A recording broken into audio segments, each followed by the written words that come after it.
for flat organizational structures that, it is argued, foster collaboration and personal empowerment, all with a view of downplaying the institutional or organizational character of the agency.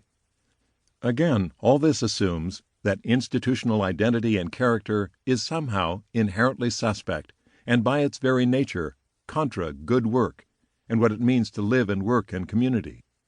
And the word institution is often linked with the word power, with the assumption that power and organizational hierarchy are somehow contrary to vital and effective organizations. And in this context, it is not uncommon for religious communities to stress the need for servant leadership, as though this means that no one exercises authority and that there is no executive decision-making. Vital organizations, it is suggested, are flat. No hierarchy, no boss, no executive, where decisions are made by consensus because the organization is more like a family than an institution. But is there another way to think about institutions?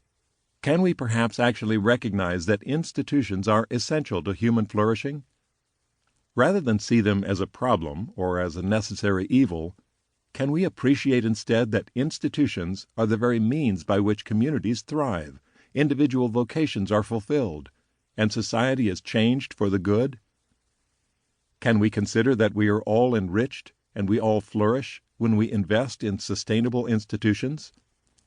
And more, could it not be that we all need to learn how to work effectively within an institution, and that we can view this capacity as a good thing, a vital part of our personal development? Could it be that institutional intelligence, the wisdom of working effectively within an organization, is an essential vocational capacity for each of us? Many of us who think this way about institutions have at some point come across the little classic by Hugh Heclo, On Thinking Institutionally.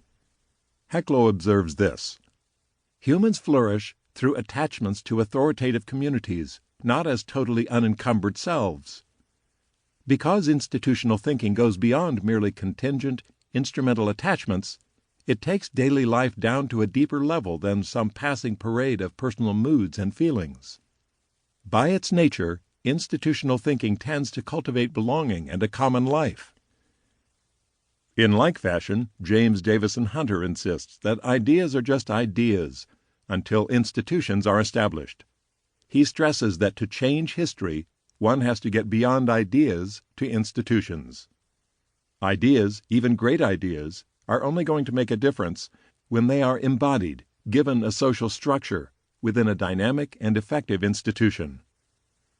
Thus, Hunter insists that we need to find ways to create conditions in the structures of social life we inhabit that are conducive to the flourishing of all. He speaks of how, in each occupation, vocation, or profession, leaders need to look for opportunities to form networks and mobilize resources, including symbolic capital, financial capital, social capital, and administrative capital in common purposes, creating structures that incarnate blessing, beauty, meaningfulness, and purpose, not just for the benefit of believers, but for the good of all. In other words, institutions give us an opportunity and a mechanism, a means to invest in something much larger than ourselves and to make a contribution that we would never be able to make individually and on our own. We invest in something, a means, a system, an entity, that will outlast us.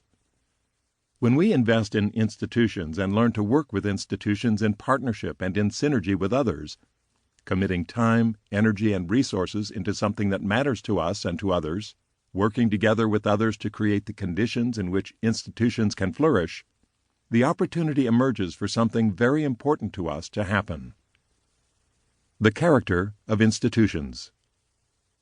An institution is a social structure that leverages wisdom, talent, and resources toward a common cause or purpose. More specifically, it is a means, an architecture, specifically a social architecture, by which we can pursue a shared and greater good together. Just as a soul cannot exist except as embodied, there is no community, no vision, no mission without institutions.